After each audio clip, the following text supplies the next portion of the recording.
Hey everybody, welcome to LR4, and this interview is entitled Zordon Returns, and I'm joined by Mr. David J. Fielding. As you all know him, the face of Zordon and the voice of Zordon. David, how are you doing this evening? I'm good. Hi everybody, how are you? So anyway, we're going to get into some questions. I'm going to ask some questions, and then we're going to look through the comments and see if we have any questions from the audience that are watching this. So, anyway, so my question for you to start off is, what got you into doing Power Rangers when it first started? The audition process? Yeah, and how'd that go? I graduated from the University of Pittsburgh with my MFA in the summer of 1992 and went out to Los Angeles. I had a network of friends from my undergraduate school that were already living there, and I think this was late September of 1992. So I'd only been in Los Angeles for like a month and a half, and I get a phone call from my friend Stacy Fish, who was working at Saban doing some straight-to-video films that they had been doing at that time. And she said, listen, they're having an audition for this kids' television show that I think you would be great for. Come down and read for this character. And I said, okay, sure. And I thought it was just going to be like any other audition. You know, you go into a line with 500, 800 guys, and you read, and then you go home and you never hear anything. Right. And that's what I was prepared for. That's what everybody who's an actor that goes to LA is prepared for. That's part of the process. And when I went down to Saban's offices in Burbank, it was just me and this other guy. And I was kind of taken aback by that. I was like, wow, this is kind of not normal. And he went in and he read and spent about 20, 25 minutes in there, and then he came out, and I went in. And I met the cast, and I met the director, and I met the producers, and they had me stand up on a table, and I read the lines. And I remember very distinctly at one point after finishing one of the speeches, Austin St. John turned and looked at everybody down the line and said, well, I think we found our Zordon, or Zoltar at the time. And I went home, and 2 hours later I got a phone call, and I got the part. Oh, that's great. And now, when you were coming into the audition process itself, did they let you know what your character was going to look like at the time, or was that still in the developing process? Well, thinking about Zordon or Zoltar, as you said. I was told that he was going to be a giant head floating in a tube, but he was also going to be a mentor, the leader who would give the kids their powers and stuff. So when I was thinking about what type of voice to read for, I had that in my mind, and I had this really sort of low-pitched to my voice because I wanted him to be sort of Zeus-like, this figure from up high on a mountain who would bestow these powers onto these teenagers. So that was my thought going into the audition, and I don't know how true the rumor is, if you know what's going on with the reboot movie. At some point that they're talking with Liam Neeson to possibly play the Zordon part, which to me is hilarious because Liam played Zeus in the Clash of the Titans. So Yeah. For me, that tells me that 20 years ago I was on the right track as far as thinking that yes, it was a Zeus-like figure or voice quality for the character. So. Right. I mean, like you said about the reboot, I mean, right now we don't know who's going to be cast. I mean, just recently we found out that... Just want to make that clear that I heard that as a rumor. So. Yeah, exactly. I mean, there's a lot of rumors going around. A lot of fans are saying, "Oh, I don't want this person to be in it." Or it's like, well, at this point, you know, nobody knows who's going to be in it or who's going to make a cameo appearance. They're in talks with a lot. I mean, I've talked to Jason A. Frank. There'll be a interview with him that I did for the other separate series, which is called LR4: The Days of Power. Which will be coming out this fall, guys. I promise. We just got a lot of stuff to do with it because you know, I would really like to meet Jason David Frank. I've never met him, and that was so when if I ever do meet him, I'm like, hey, you talked to my face for a long time. So, And the thing is, I just think it's funny how fans in the fandom react to the littlest things. I mean, when they read rumors, it's like you gotta take it as a rumor. I mean, the only thing that is true right now is that they did have a executive producer, but due to his commitment to Star Trek 3, and him directing that, and it runs around the same time as the release date for Power Rangers, he had to step down. But they're still going to release it and all that good stuff, so there's nothing to worry about. Because a lot of fans, I think, I mean, I was a little worried too, but the good thing I read into it a little bit about it, and I mean, the thing is, I would love to see cameos in the reboot. I mean, I would love to see Jason A. Frank in the cameo. I mean, a lot of the cast members for cameos. I mean, not playing their characters exactly, not saying, oh, Tommy's, I said this to Jason A. Frank, oh, Tommy's a janitor or Tommy's a mailman now or something like that. Walter's teaching Zach's teaching dance classes now or something like that. I mean, come on. well, I mean, from a fan standpoint, it would be really great. Much like the Marvel films, you look for Stan Lee. So I mean, Exactly. if at some point the camera goes by and you see Paul Schreier and Jason Narby sitting down at a table, and you don't necessarily have to acknowledge them at all, but the fans will pick up on it and go, there they are. They're in the film, and that's what makes it fun and enjoyable for everybody. So yeah. Speaking of films, now when they were filming in New Zealand for Power Rangers, Right. the very first Mighty Morphin Power Ranger movie, got it right here. Right. Did they ever try to come to you and ask maybe if you would like to do the face and this voice for the movie at that time? I actually did get a phone call informing me that they were going to be doing a movie. I was living in Pittsburgh at the time, and at that point, at that stage in the movie planning, they were still planning on filming it in Los Angeles. And then my understanding is, for cost-cutting reasons, because it was cheaper to film in New Zealand, Right. they went over there. And because the character of Zordon is so amorphous and is kind of just floating there in the tube, it was purely for, I believe, a cost reason that they hired a local actor to play the part. I would have loved to, but I had a couple of phone calls, and then I didn't hear anything. I just kind of got left out there. Now, I remember they actually, there's a character they added in there, Ivan Ooze. They got Paul Freeman, and everybody knows Paul Freeman. He was in Raiders of the Lost Ark. I mean, I didn't know until like later down the road. I was like, oh, well, that was Ivan Ooze. Yeah, he's also a very wonderful voice actor and has done a lot of voices for Rankin Bass and all that kind of stuff. So Paul Frees is a great guy. Yeah. And when you were doing your character, and just I mean, because you had to do ADR, and you were just the face and everything. Right. Now, I've heard a lot of interviews that you've done in the past saying that you didn't really get a chance to meet the actors outside, of the recording process. Now, for you, how did that make you feel? I mean, not being able to interact with some of the cast members and talk to them and get to know them a little better. And it was kind of a bummer to be because once we got to a certain point in the recording, it was becoming very evident that the studio was very excited about it. The test audiences were very excited about it. So everybody knew, it was going to be a pretty big hit.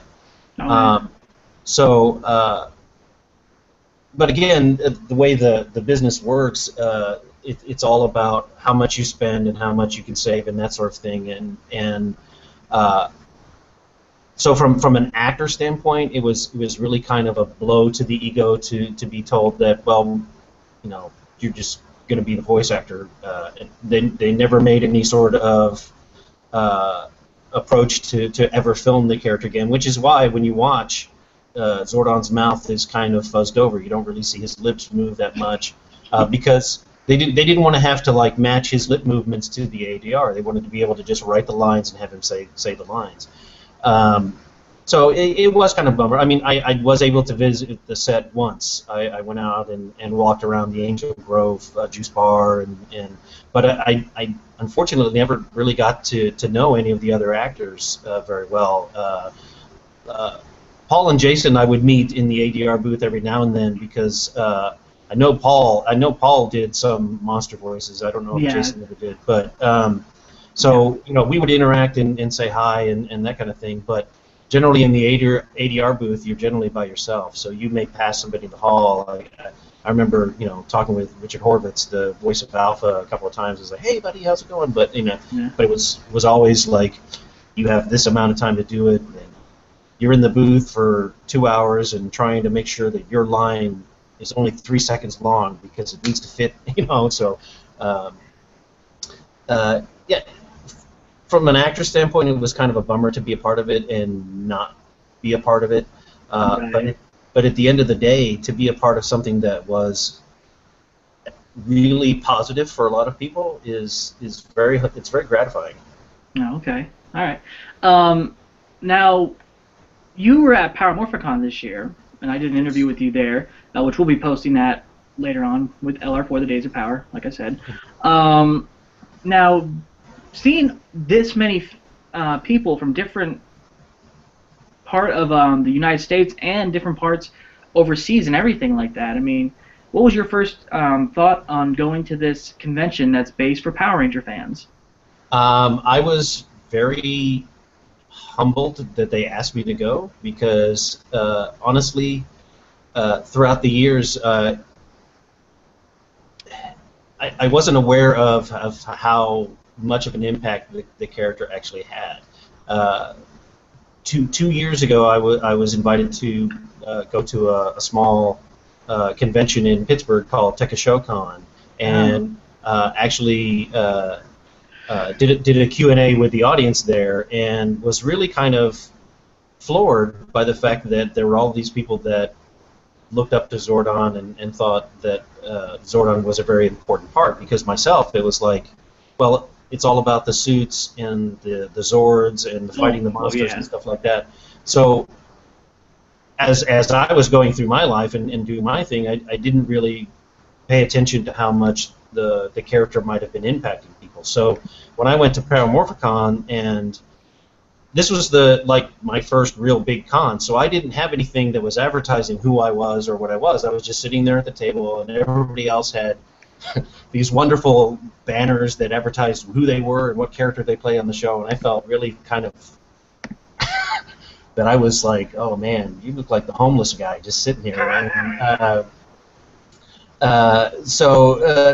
But then it was also very interesting to meet people once they realized who I was, that they would get that look in their eye like, oh, you're him, you're the guy. And but it was really nice to meet some of the actors I hadn't seen in 20 years. Austin and Walter and David were so great, so kind, and were kind enough to take a photo with me, and to meet Christopher Kamen Lee, who shattered the tube, and his first sentence to me was like, "I'm sorry, I killed you, dude." And it was awesome, and to meet Karen Ashley, Aisha, and it was just great to meet these people and to see the impact they had on all the fans who was there. I mean, it was just really, really fun to be a part of. Oh yeah, I mean, just this is the biggest convention you could ever go to. I mean, if you're a Power Ranger fan, I mean, I know a lot of the cast members do go to other conventions besides just this, but I mean, it's not only, not just for the fans, but also for the actors, because they get a chance to meet us and a lot of the cast members that they didn't get to meet back then, and they become friends and everything like that. So it's a good way of meeting new people and meeting new heroes and grown up. I remember meeting Barbara Goodson and Kerrigan Mahan and some of the other voice actors while I was out in Los Angeles, and then there we were sitting feet away from each other. It's like, wow, that's Goldar and Rita. Yeah. And it's just great. And then Lord Zed. It was interesting of how they had you guys set up. You had like Zordon, Rita, Goldar, Lord Zed, and all that. It's like they came up with this idea to like, oh, well, we're gonna set you guys right here because you're the voice actors and you're the good guy. You're gonna be with the villains over here. Wait, what? Right. But so did you ever watch any of the other seasons after Mighty Morphin, or did you ever like flip through and say, okay, what's going on with my character now? Let's see. Actually, and I'm kind of embarrassed to say this, I didn't. I was, busy doing my own thing. At that time, I was, after the 1990s, I was living outside the Boston area, and I was working in the video game industry, so I was doing video game design and doing voices and stuff for video games, and really, it was just sort of like a point of interest for people, and they'd be like, "Oh, have you done anything famous?" I said, "Well, I was on a TV show," and they'd go, "Oh, really? What show?" And I'd be like, "Mighty Morphin Power Rangers," and they'd be like, "Oh my, why aren't you doing something with that?" And I'm like, "Well, Well, I was a giant floating head. What else can I do?"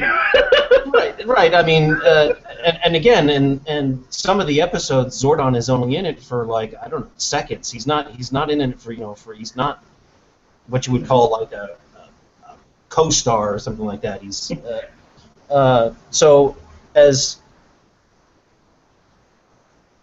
it's difficult to phrase it, but I mean it would.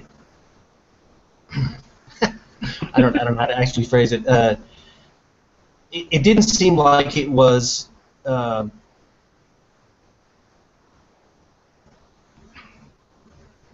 one of those words that you can't think, Well, I mean, I don't want to make it sound bad, but I mean, it wasn't a big part of my life. It was no, exactly, no.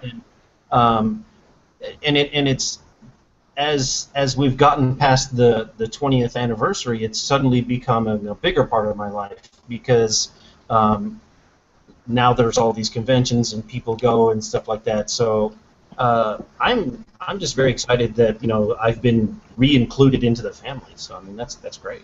Oh yeah, I mean, and speaking of the 20th anniversary, they released a bunch of these DVD box sets.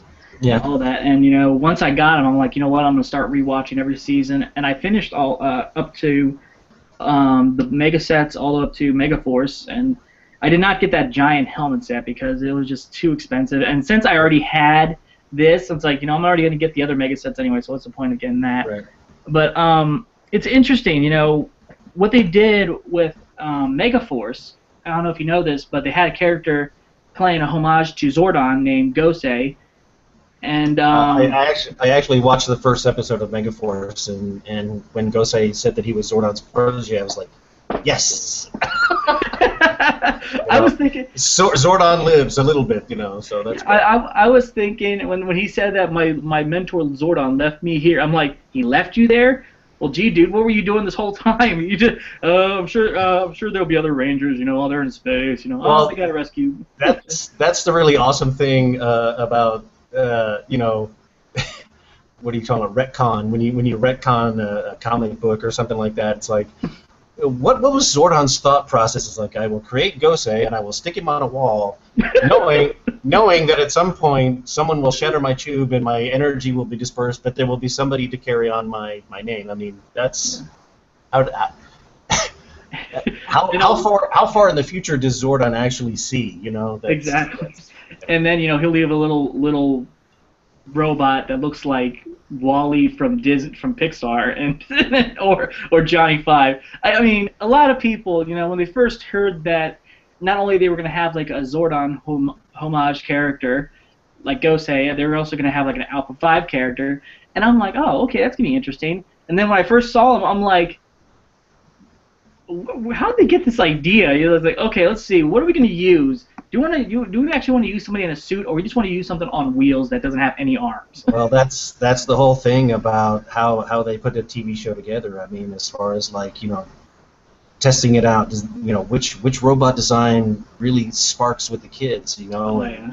and so I mean, there's a lot of stuff that goes into putting the design together about what the show's going to look like and all that kind of stuff. So yeah, I mean, it's amazing, I'm just glad that the show that aired, they cleaned up the Zordon character, because if you've seen the original pilot, he looks like a giant glob of green jello. Yeah, actually they do. They do have that special they have called the Power Rangers Lost Episode, Right. which is hosted by Walter Jones and Austin St. John. And then they introduce, because originally, we all know that your character was originally supposed to be named Zoltar, Correct. and Twee Trang wasn't originally cast until after Audrey Dubois. So Audrey was originally supposed to be Trini, and they changed everything. I mean, looking at that, I mean, when you thought to yourself, when they told you, I mean, did they tell you that? I mean, when you saw the pilot itself, I mean, did you guys get to see the pilot at all? Oh yeah. They brought us in and we saw it, and I actually had a VHS copy of it that I believe I still have somewhere in my library. But I mean, you look at it and you look at it through the lens of what 1993's technology could do at that time. I mean, they didn't have the CGI kind of capability that we do now. Right, I mean, exactly. So when you're looking at it from that perspective, and I'm looking at it as 20 years ago, myself as an actor going, I'm part of this superhero show. That's awesome.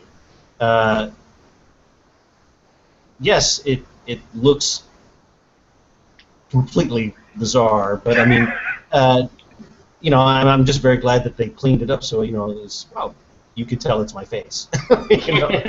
But I think that's one of the reasons is from the test audience that came back and they really didn't find the character appealing or whatever, and then the direction they went in with the character, him being much more of a mentor and a father figure. I think you need to see the human side of him. So. Okay. Hold on a sec. I gotta let this cat out because she's just driving me nuts. No. Sorry about that.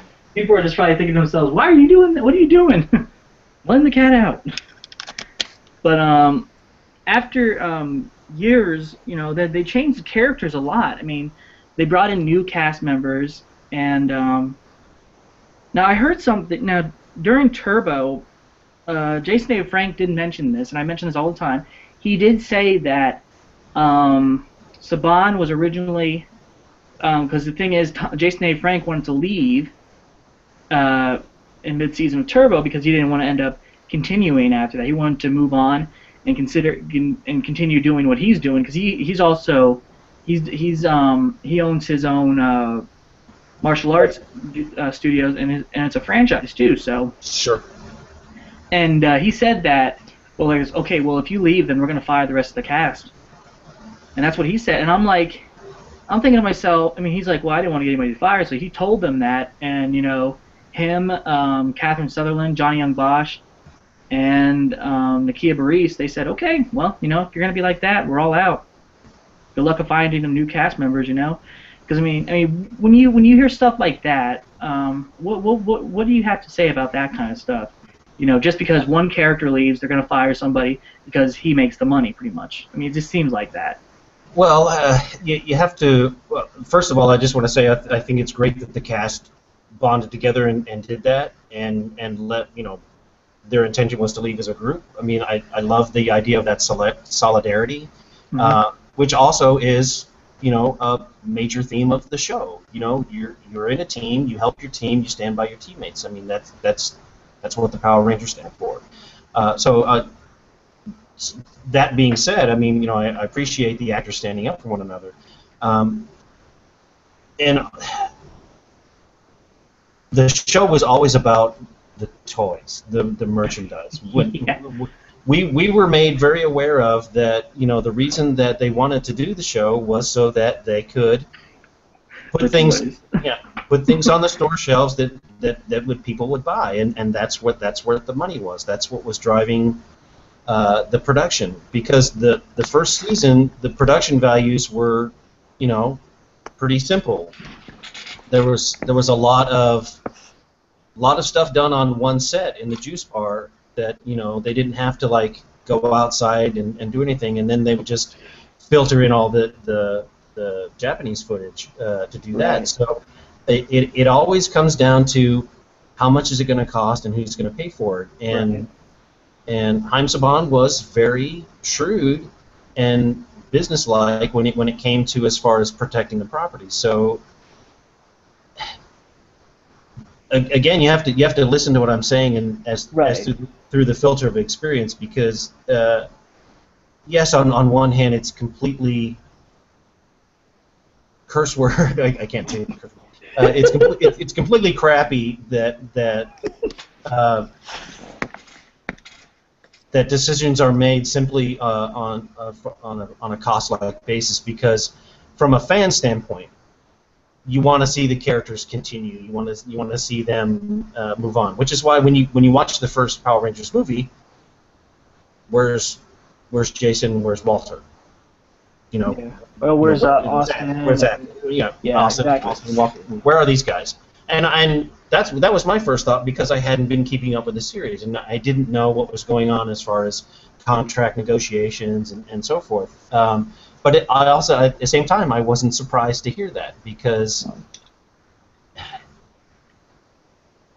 the contract that I signed to do the pilot was a non-union day player contract. Right. They had said that it was a non-union at the time, so.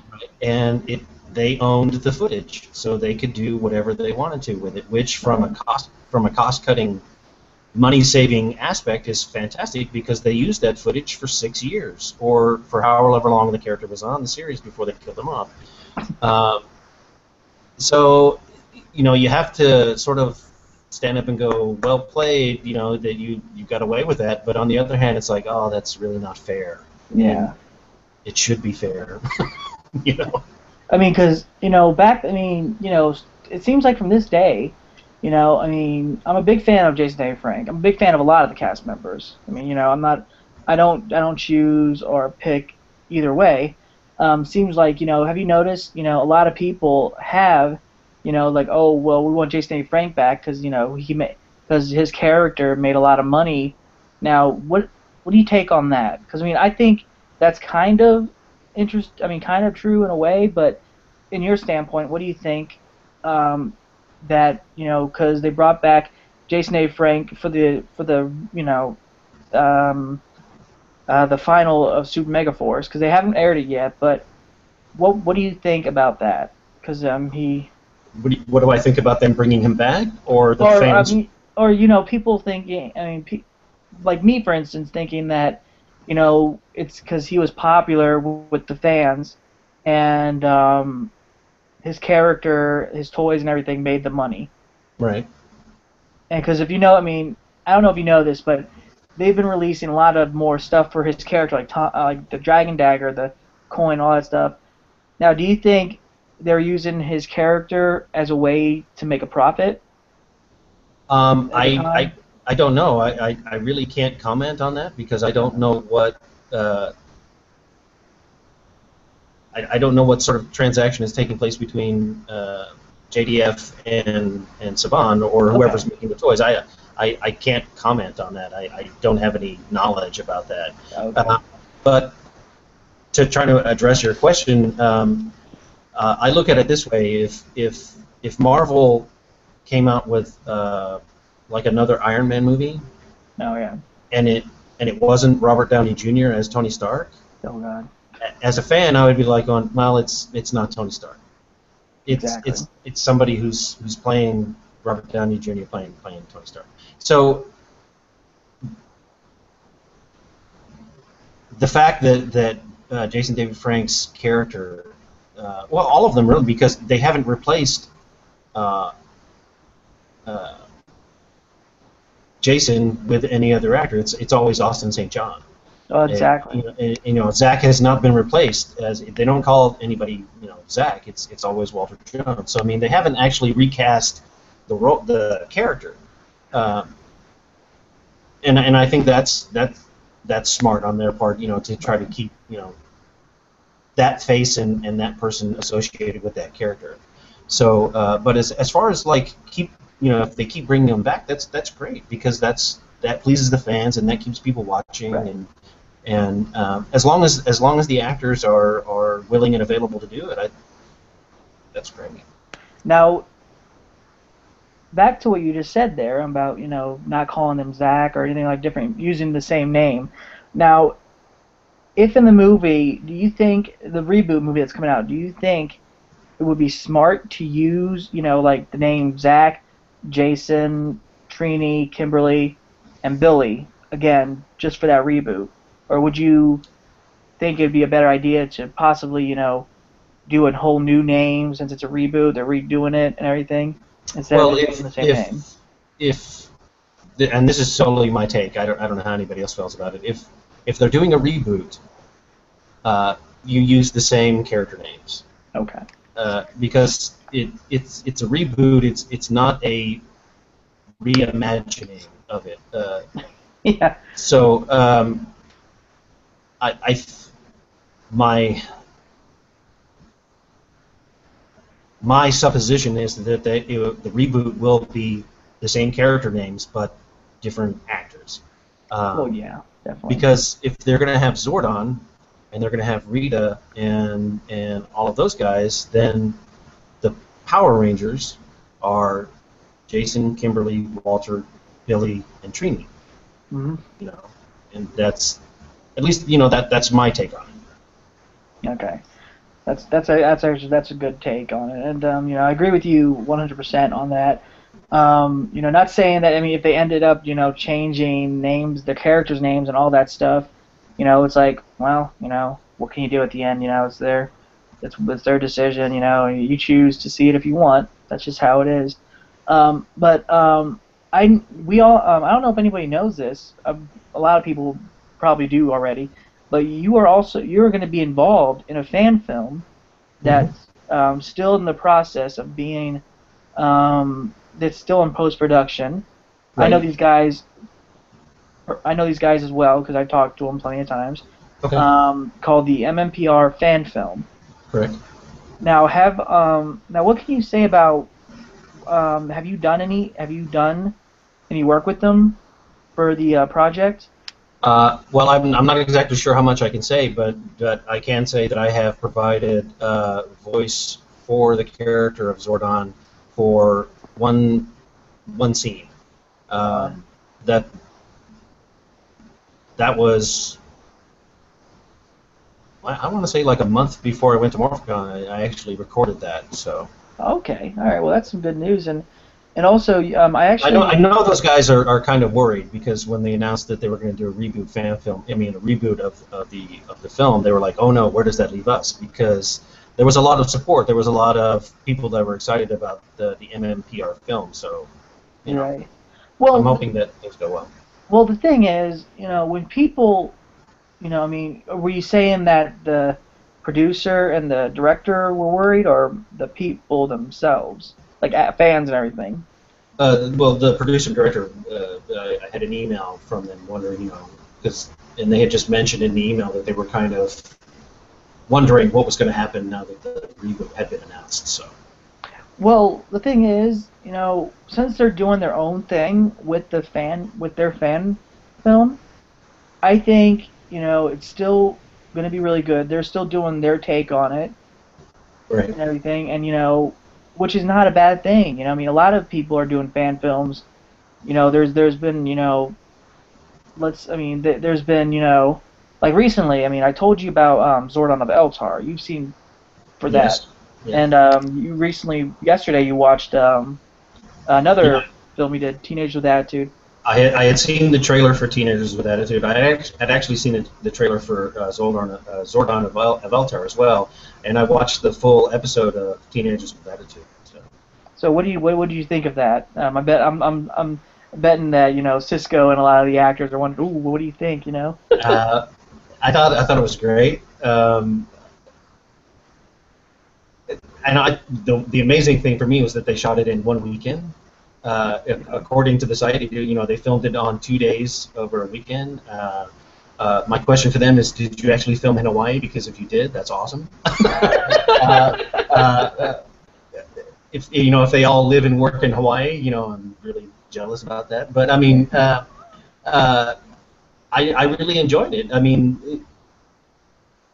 They did a lot of spending a lot of time getting to know the characters. That the pace of Teenagers with Attitude was much slower than the first episode of Mighty Morphin Power Rangers, which moves so quickly from one thing to the next.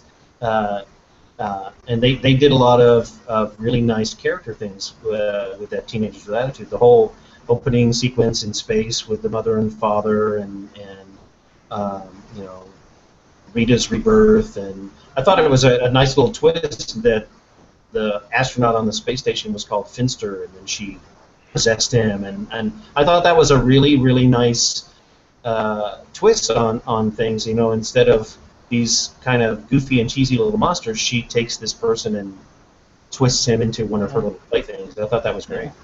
And you know, the thing is, I mean, I give this guy props a lot. I mean, I give everybody props that do fan films. I mean, well, I do have to say that I had a very big smile on my face when the voice of Zordon arrived, and the dialogue and the way it was spoken really made Zordon into a badass, and I thought that was great.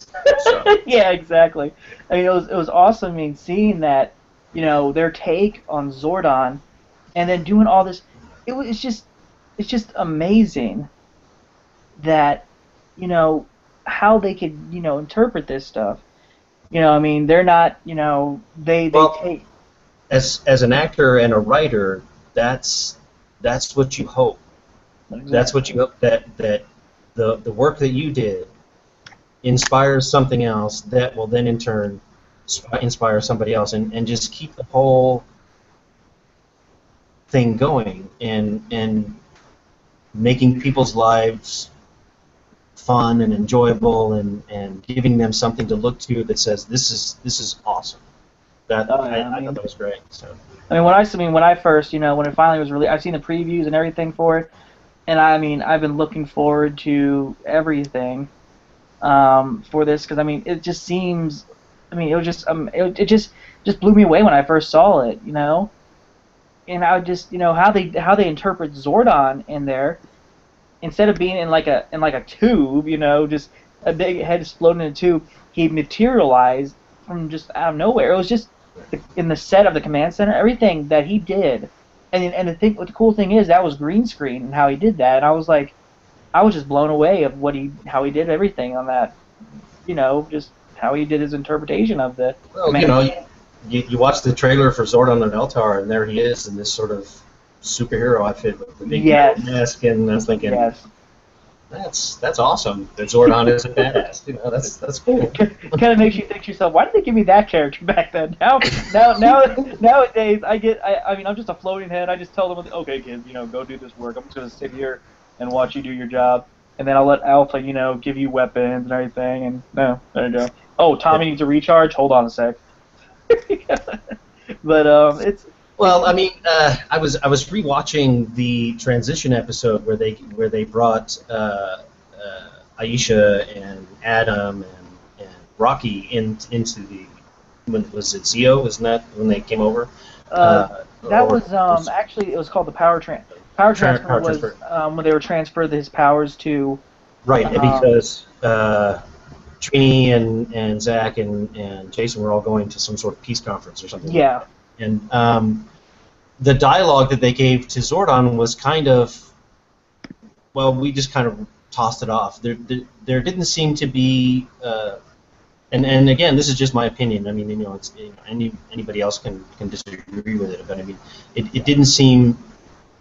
There wasn't that strong of an emotional connection between Zordon and letting them go. I think they could have made that a little bit more powerful, but you know, at the time, you know, who knows what was going on. So. Yeah, and the thing is, you know, that whole scene was like stock footage, because, you know, Walter, Austin St. John, and Twee were already gone before, you know, because they never even got to meet Steve Cardina. The actors themselves never got to meet each other because they were already long gone, and what they had to do was they had to use footage from past episodes in order to fill it in, because, you know, if you notice, Jason A. Frank's Tommy's wearing green, and he's the White Ranger at that point, and and they got to match that footage to do that. So that's why I think, you know, it was interesting of what they did. You know, they had the suit actors and everything instead of, you know, having the actors come back and then transfer the powers, but you know, they just let them go anyway. So, like, that's what you can do. But now being able to, I mean, with the whole talk about the MMPR fan film, getting the chance to actually come back to voice an iconic character like Zordon. What was your first thought when they contacted you, or you got in contact with them? Oh man, I got to go back in the tube. Like, all right, great. I thought I got out of. Yeah, can I be outside of the tube? No, no. I was very honored because the character means a lot to a lot of fans, and I just want to honor that and make sure that the tone and the respect is still there, because the character stands for something which is important, which is this father figure who guides these individuals to be their better selves. And so I just wanted to honor that, and to have somebody come to me and say, you are the original voice of Zordon, you're who everybody looks to as Zordon, would you please do this? And I was like, yes, of course. Yeah. And speaking of that, I'm saying, people I mean, has anybody ever, like, when, like, out of nowhere, like a fan noticed you, not just from a convention or outside of the convention, has anybody ever said, why do you look so familiar to me? I've seen you somewhere. I know I've seen you somewhere. No, I've never encountered that. The only thing I can actually point to where that happened was when I stepped off the plane in Los Angeles to go to Power Morphicon, and went out to the street and got in the van to ride to the hotel. There were a number of people in the van who it became very obvious were going to Power Morphicon, just the way they were talking about things. And I was sitting in the back seat. There was an older gentleman next to me and a younger gentleman next to me, and there were 3 people in front and another one in the front seat of the van. And I kind of leaned over and said, "Are you guys going to Power Morphicon?" And they're like going, "Oh yeah, we're going to." Oh, it's you! And I think that's the only time where I've been recognized by somebody on the street, and that was a great moment. They took a selfie, and that was awesome. That's just one of those greatest moments ever. You're like, I mean, in the back of your mind, you're like, Yeah, I saw them a number of times on the floor, and they'd walk by and they're like, "Hey, band buddy," and I'm like, "Hey, how's it going?" I just think it's hilarious, because when you actually do like a double, they just like literally like when they turn around, they do a double take, and they realize who they just talked to. Like, oh yeah, I mean, if somebody's asking like for the time, oh, do you know what time it is? Because you know what time we're gonna get to the hotel? Yeah, about this time. Did I just give Zordon the time? Yeah. Oh my god. And then you think to yourself, that was my plan. I was wondering if you'd catch that on right there.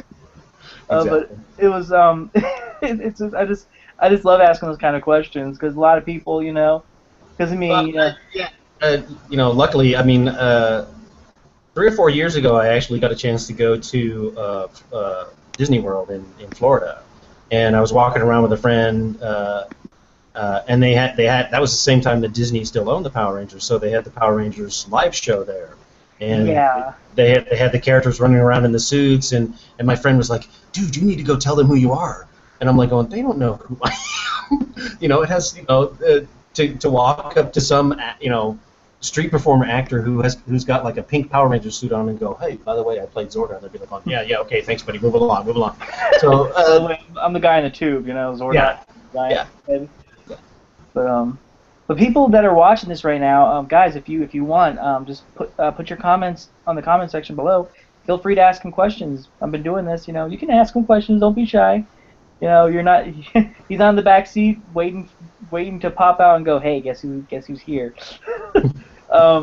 Now, it's just so cool knowing that his character will live on through the fans and everything, and everybody will always remember your character, and that's because you started the character. That's one thing, and nobody will ever forget that. Now, when Turbo was happening, and did you? I mean, I know you didn't. I don't know if you know this, but they replaced Zordon with a female mentor named Demetria. Right. Now, what did you think of that when they said, okay, Zordon's gonna go to his home planet, Alpha's gone too, so. Well, I think from the producer and writer standpoint, you wanna move forward. You want to keep Right. changing things up and making it interesting.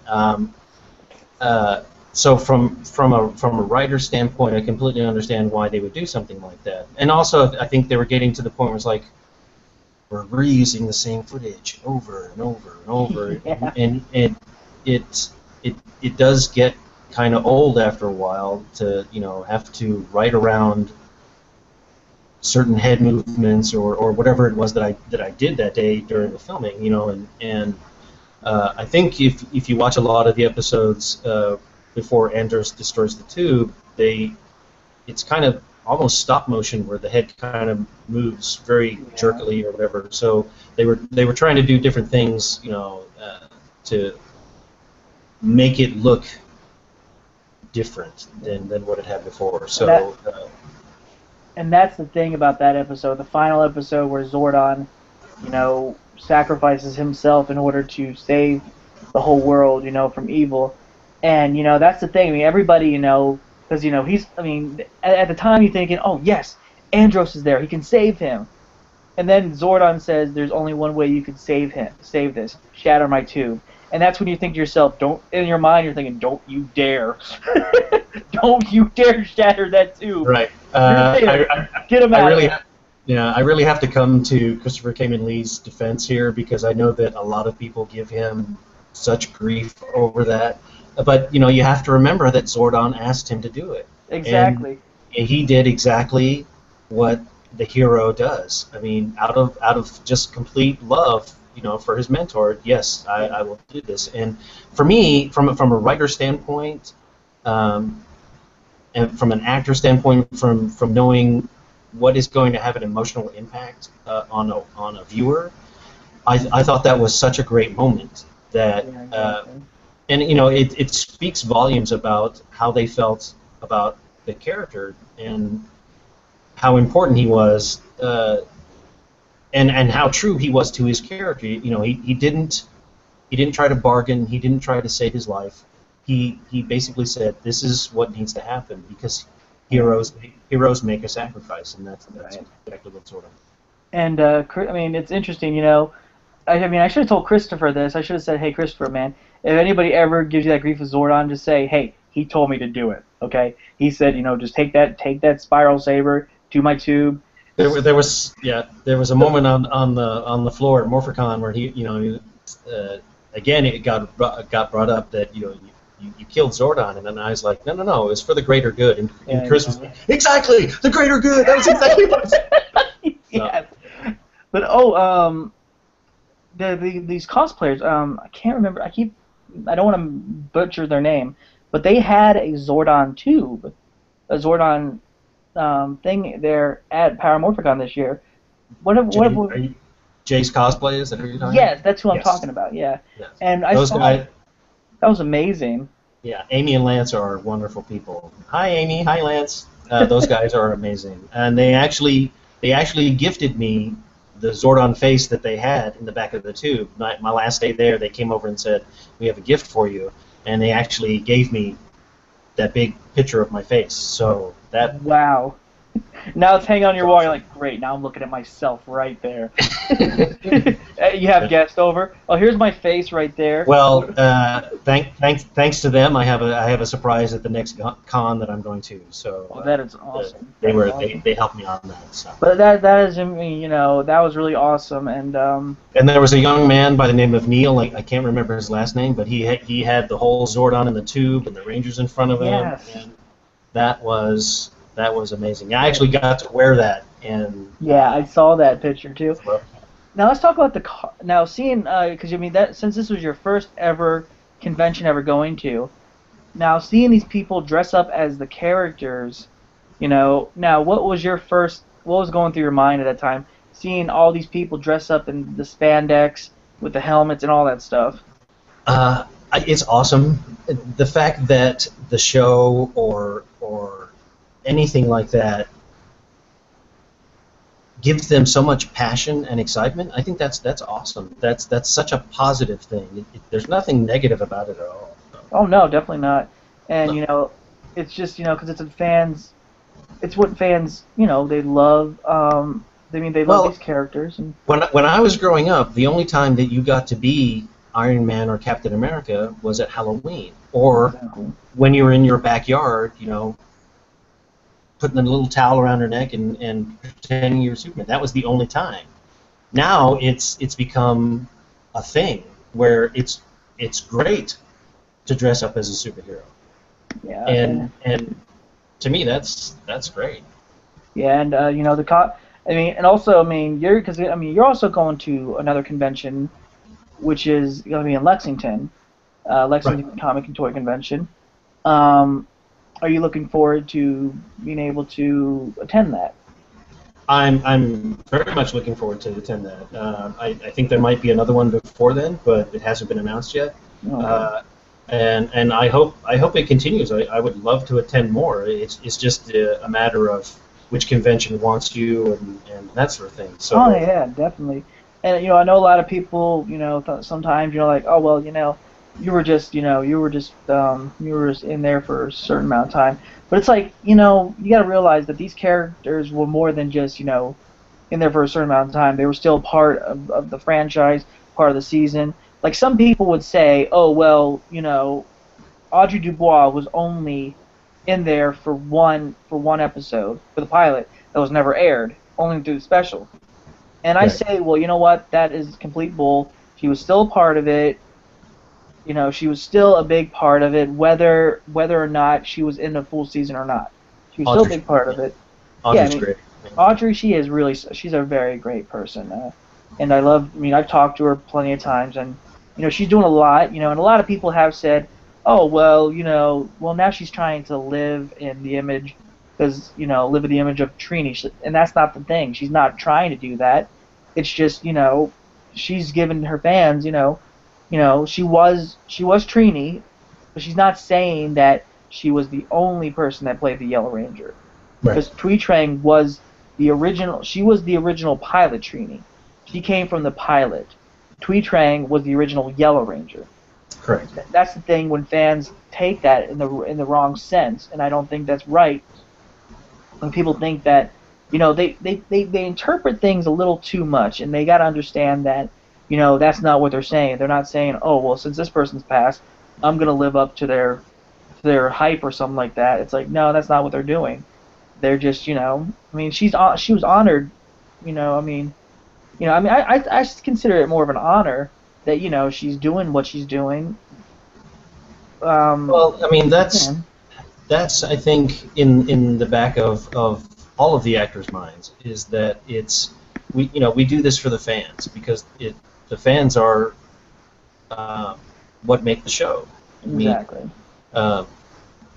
It's very gratifying to know that the show has such a positive effect for some people because I was in Los Angeles for a very short amount of time, and I had an experience that most actors who have been out there for 20 years never have. And so I feel very lucky to be a part of it, and just to meet people and to say hi and to say thanks for watching. It's very humbling and you be very thankful about that. I don't know what else to say. It's Exactly. I'm sorry, what? No, I said exactly. I was agreeing with what you were saying. Yeah. Now, as you know, they released back in 2010. They released an alpha and Zordon figure. Now, when you saw you saw the alpha figure, because I remember I had you sign that for a friend of mine, Yep. and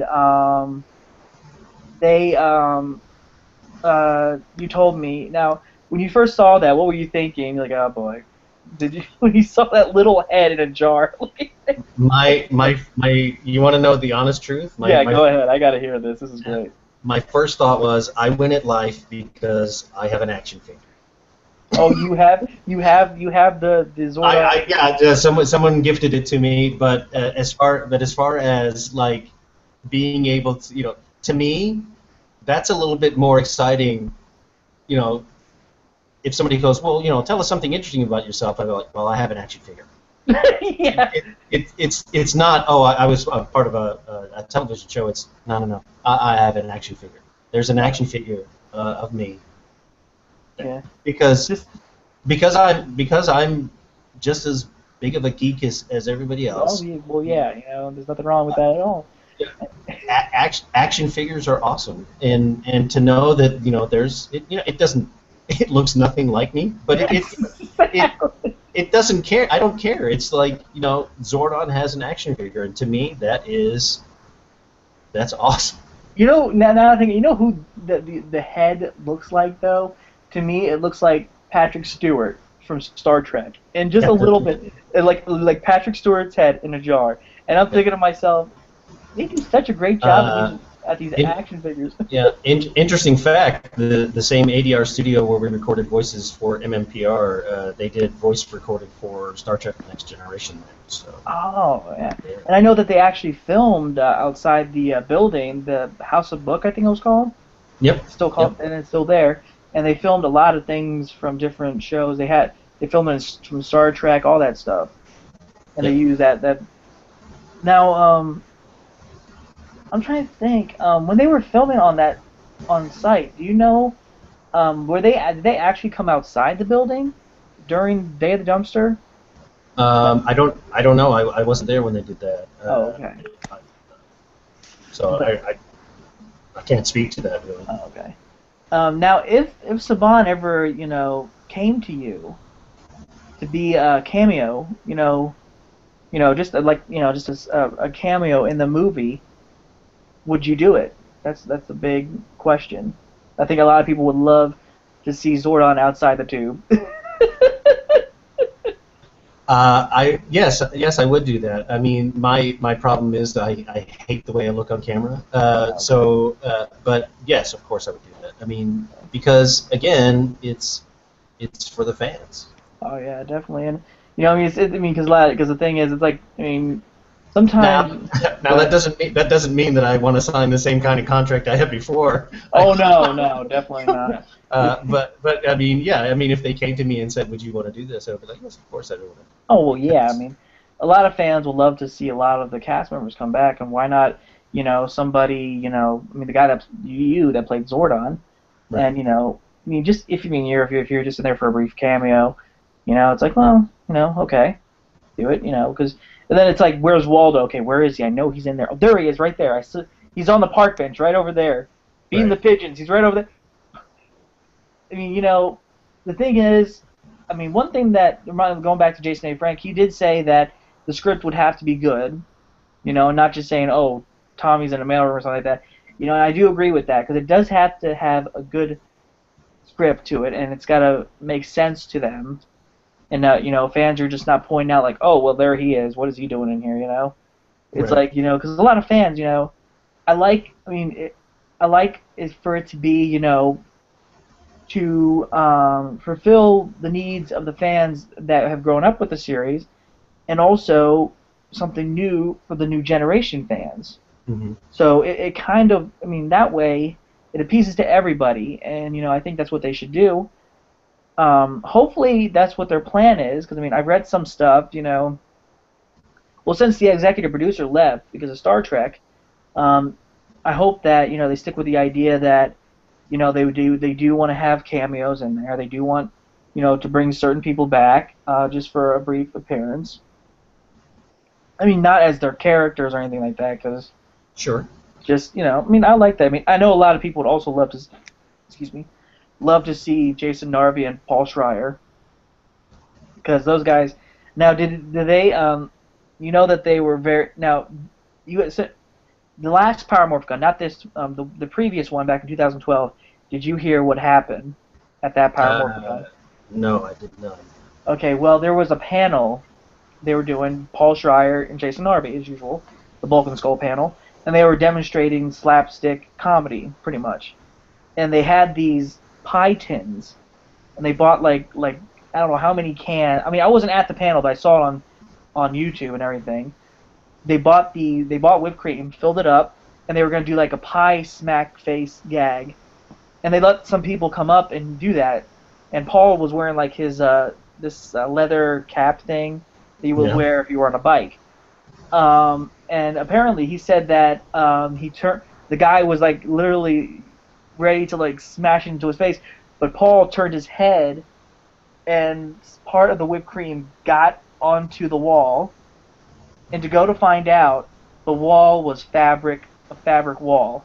Oh, no. So apparently, and Jason Narvey said this they talked about it at Lexington, that they were jumping trying to clean it and everything. And apparently the officer, the security guy that was sitting there, standing there going like this. And the thing is, they said, I don't know if this is true or not, but they did say that they did hire some people just in case if something like that happened, like a power wash person. No, They didn't let them on the property, but yet they wanted to charge them for the damage. Right. And I was saying this. So I'd say this to my co-host on the show, and it's funny. Now, what if they literally just like cut that wall out and then signed it and then put that on eBay? That would have been a great. I could just imagine somebody going on eBay, trying to sign it and everything. Well, yeah, somebody would have bought it too. Yeah, you think yourself? I mean, I would laugh like, where'd you get that wall? Oh, it was from Power Morphicon. Paul Schreier and Jason Narvey signed it. Like, you got a piece of wall? Where are you gonna put it? It's like framed right here, but because I mean I didn't notice what happened until they told me about that, because this was before the David Yost panel, and they were still trying to scrub it down and trying to get it off, and I'm like, what exactly happened? What are they doing to the walls? What? And then somebody told me like, oh yeah, there was an incident. Jason Narvey, Paul Schreier panel, and I'm like, and then in my mind I'm like, oh, enough said. You don't have to continue. I can just picture what happened. Jason Narvey, Paul Schreier. Yeah. Great. The duo of mayhem, you know? Pretty much. But those guys are really great, you know? So let's see if we have any questions. I mean, I've been wondering. People haven't been asking questions. They're just sitting here going, oh, Zordon! He's still alive! Zordon is out there. He's right here, too. Okay, let's see what we got here. I gotta refresh it every second to see if we have any questions. Okay. Oh, okay, we have somebody that just said, Kendra, if you're seeing this right now, she said, can't wait to see Zordon in Lexington. That would be awesome. I can't wait to see you. Yep. And also, one of the actors from Teenagers with Attitude 15 minutes ago, Calvin Drama, he plays Jason in the fan film. Oh, hi. Yeah, he said, just got home watching now from the beginning. Okay, well, thank you for watching, man. I really appreciate that. And if you caught out the shout out of Teenagers with Attitude, we were talking about that, and Zordon approves. Zordon approves the movie. It's like, you know, it's funny how fans would put that like, ooh, Zordon approves this, Zordon approves it. Saban approves. It's like, does Saban really know this is happening? Yeah, I've actually seen a number of Zordon memes, and that's pretty awesome. Yes. Oh, man. Let's see. But, guys, like I said, if you have any questions, if you don't get to ask them before the end of this interview, you can always go to his, he has a Facebook and Twitter, which I will put in the description below. You can follow him through Zordon, which is his Facebook fan page, and he runs it, and we all know this is the real Zordon. David Fielding does run that page. It's not some sort of person that's I do have help from a young gentleman by the name of Eric Nicholas, and he's doing a fantastic job. So a big shout out to Eric. Thank you so much. Yes, and he also has a Twitter. So if you guys want to ask him questions there, feel free, and you know he'll be happy to answer. And also let's talk about that. We heard an announcement that there's a contest coming up. Yes. Well, the contest is actually running right now. So. Oh, okay. Yeah. Okay, that's great. That's great. Basically, because I reached 5,000 likes on the Facebook page. I wanted to give back something to the fans. So we're having a contest that runs until October 2nd, and basically just post what was your emotional connection to the Power Rangers television show. And we'll go through all those comments, and random winners will be selected. There's a first place winner and a second place winner. The first place winner will receive a signed autograph plus a personalized voice greeting from Zordon that they can use as either a ringtone or a notification. And second place will just get the personalized voice greeting. Oh, that's great. That's great. Now I think a lot of fans here that are watching right now would love to hear the voice of Zordon. Can you give us a line that you remember from the show? Okay. It may not sound exactly like the voice from the show because they ran it through a filter and stuff. And, right. And my voice was different from Bob Manahan's, but I'll do my best. Okay. May the power protect you. Yes. Yes, that's the famous line everybody lives by. And that's how we actually sign off on this show, too. So, there you go, guys. That was Zordon saying, may the power protect you. I think one of my favorite other lines was, the world is lucky to have you, and I am too. I mean, I love what the, oh wait, what we got here? Do we got something? No, we just got somebody liking the post. Okay, it's funny that noise on Facebook you hear. Bidding.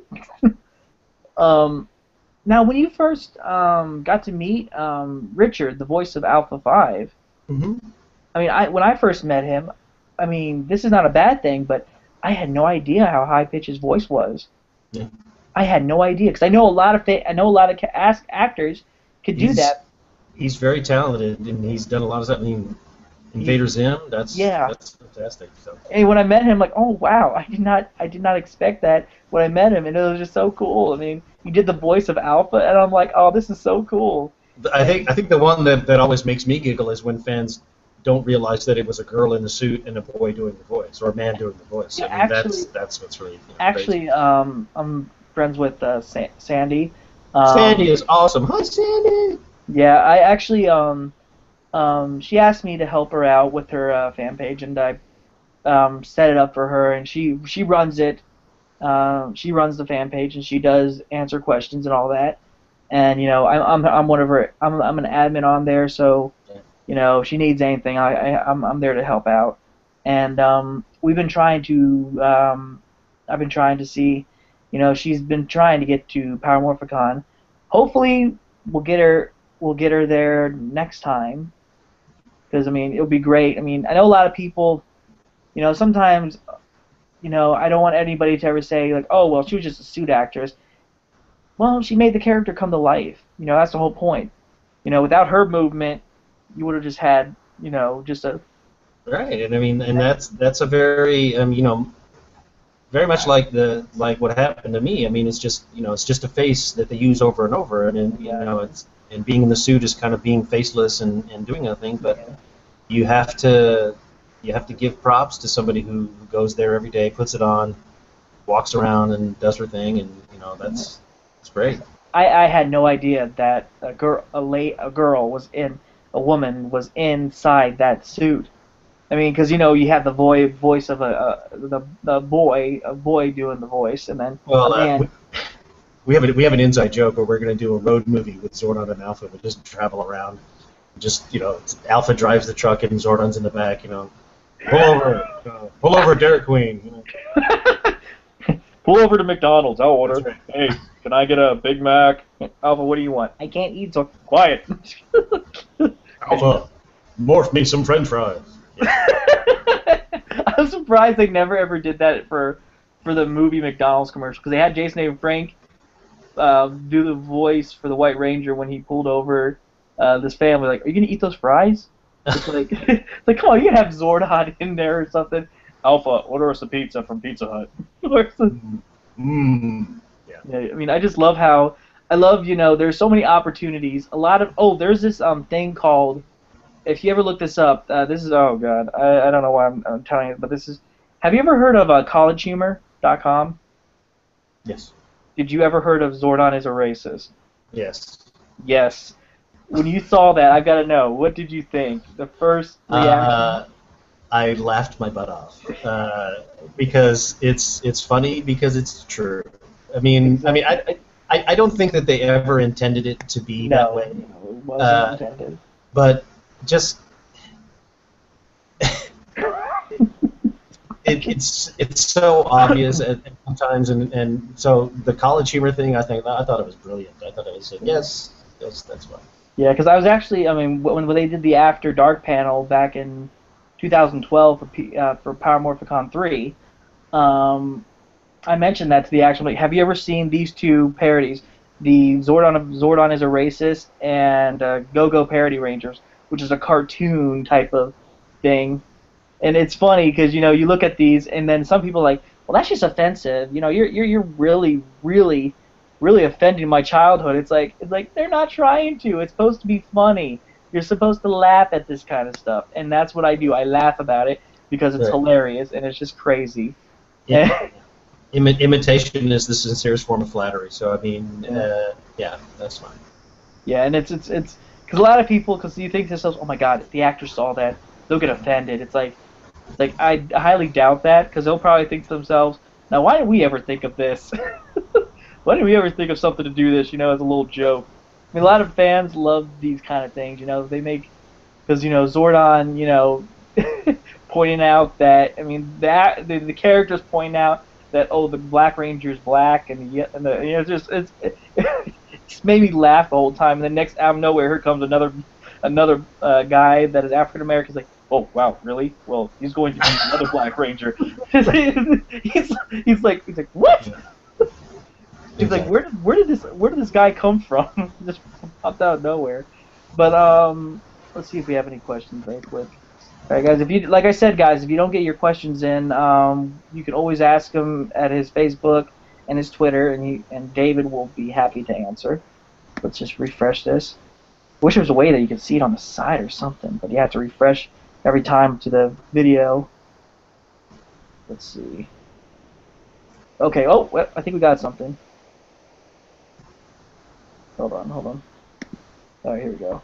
Okay, we got some questions here. All right.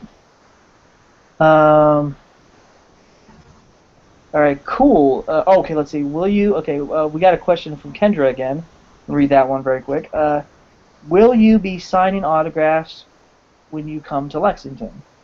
Yes, I will. Nice. Okay. Okay, and then Calvin said, "Cool. May the power protect you." Yep, that's the line. You gotta love that line. And then PC on Ice. I have no idea what that is, but PC on Ice says, "Hey, Mr. Fielding, if you're still taking question, I was just wondering what some of your favorite shows and movies are."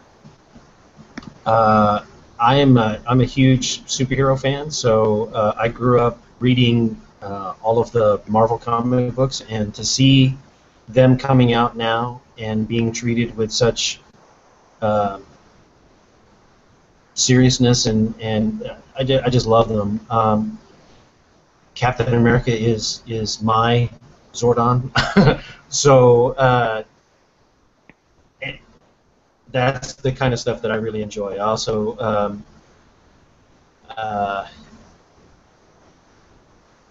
a lot of the stuff that you guys like, I like as well. I mean, science fiction, fantasy, all of the stuff that you guys go to cons for, that's what I go for. Awesome. If I ever got a chance to go to something as big as London Comic Con or San Diego Comic Con, I would be walking around just like you guys, going, "This is amazing." Yeah. And to be able to be included in that sort of thing, even just for a little bit, I mean that's a great feeling. I mean, but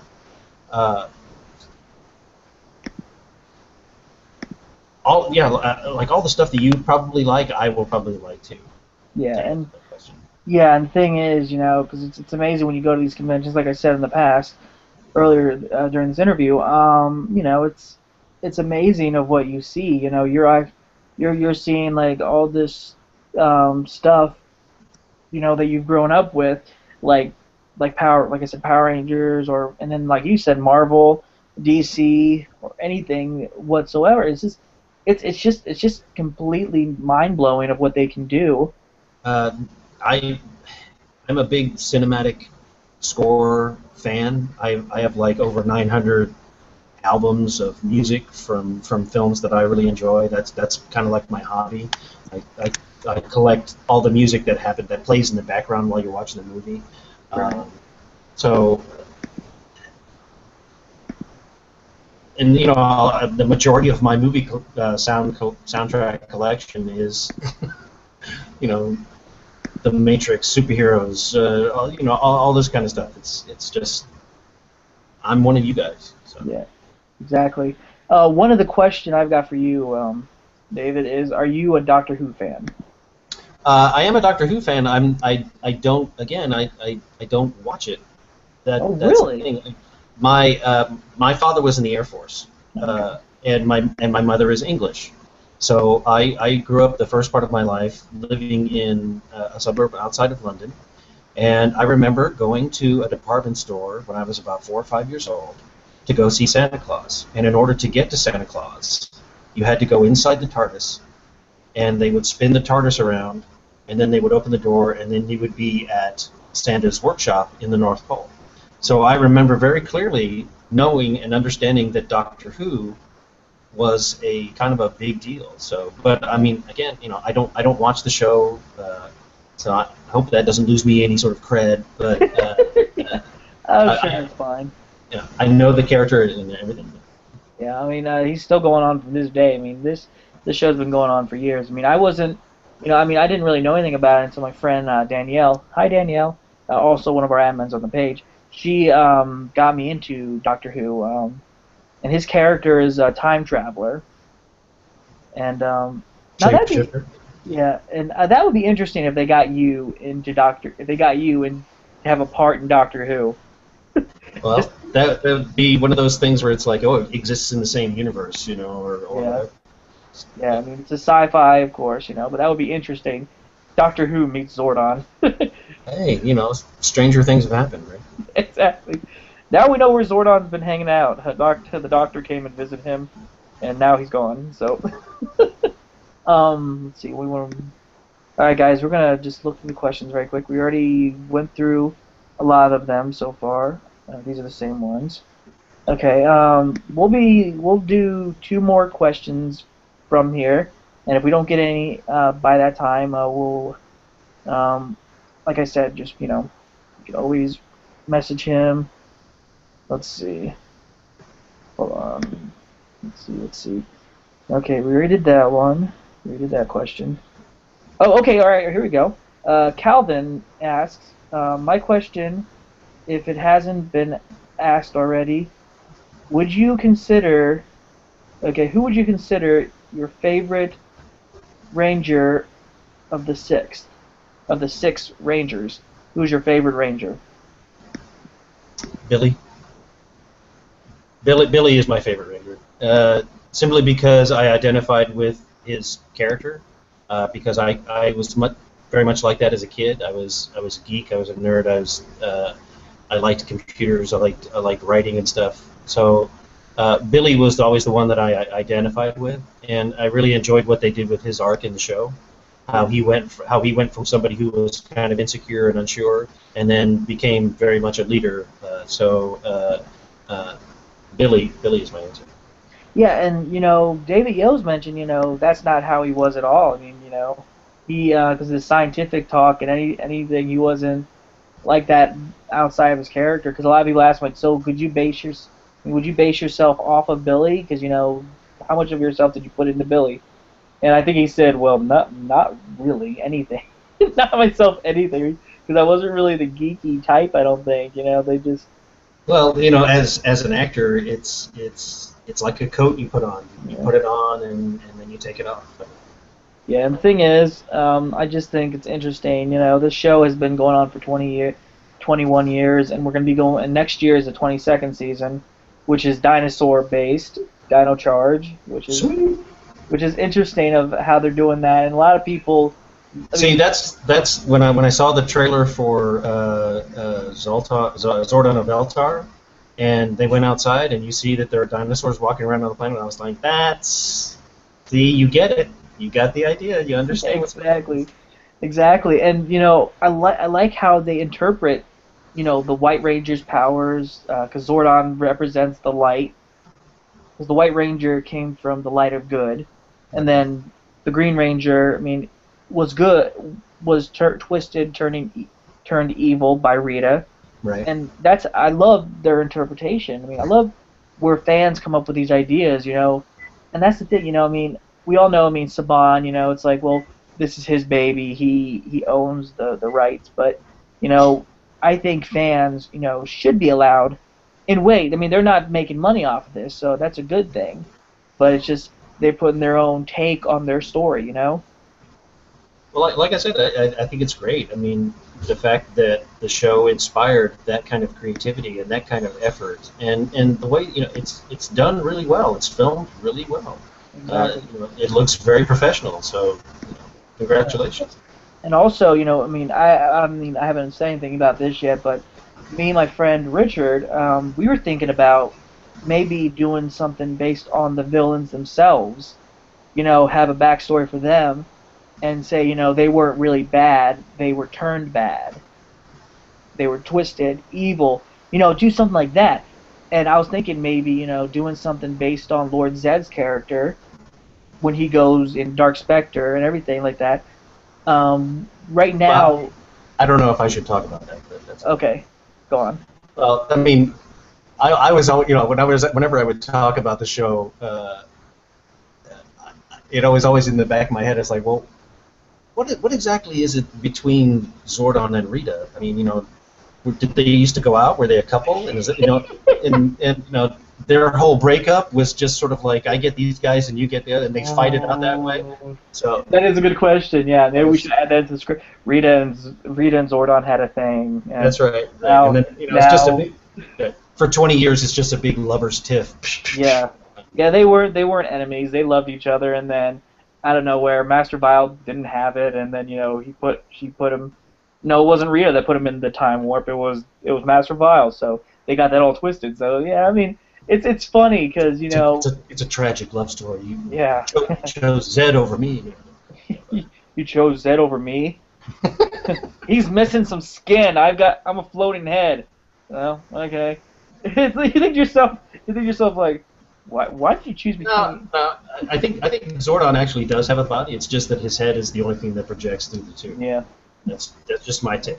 I wonder how they would end up doing that in the movie now. That makes me wonder if they will actually have him projected his whole body, or will they go with the floating head again? Now, would you like to see that, just the floating head, or maybe actually give him a body?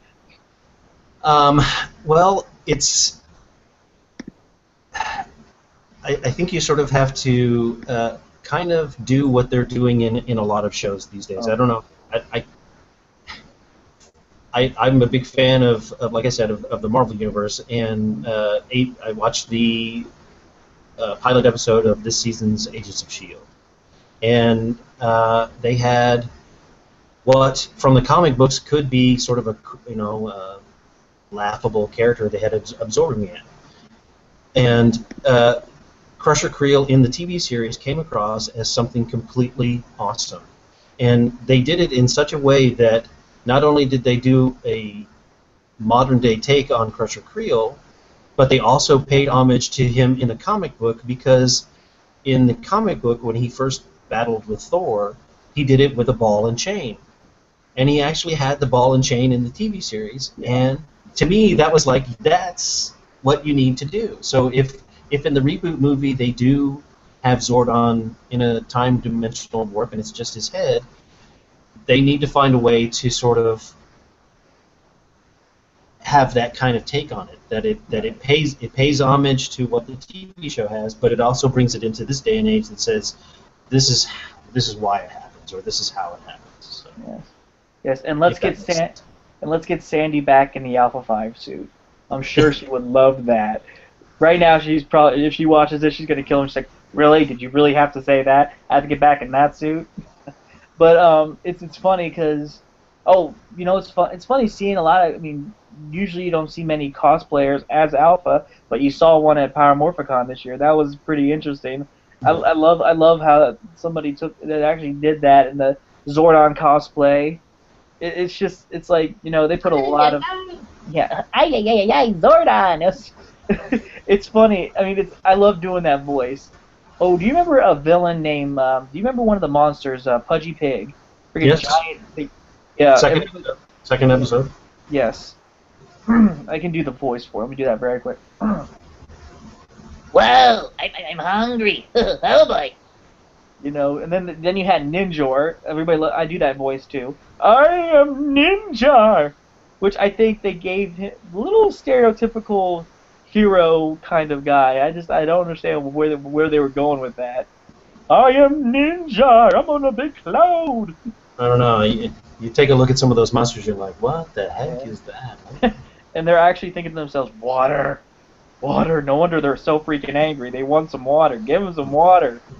Okay, but let's see. We're going to take one more question, and then going to wrap this up. Let's see what we got here. Got to refresh it again. Let's see. Okay. Alright. Go to the bottom. Okay, and it looks like we do not have any new questions. Okay. Alright, guys. Well, we are going to wrap this up. David, would you like to, any other things you would like to add? Any other projects you're coming up with, or anything like that? Well, no, I have a book coming out in October called Buddy Holly and the Cold Ground. It's being published by Cool Beans, so look for that. There will be more announcements about other appearances I've been making at cons, and also just again, you know, I'll see everybody at Lexington in 2015. Okay, guys, and now we're gonna go ahead and sign off with our usual. And I'd like to give him the honors of saying it. David, would you give us the honors, great old Zordon, of this sign-off?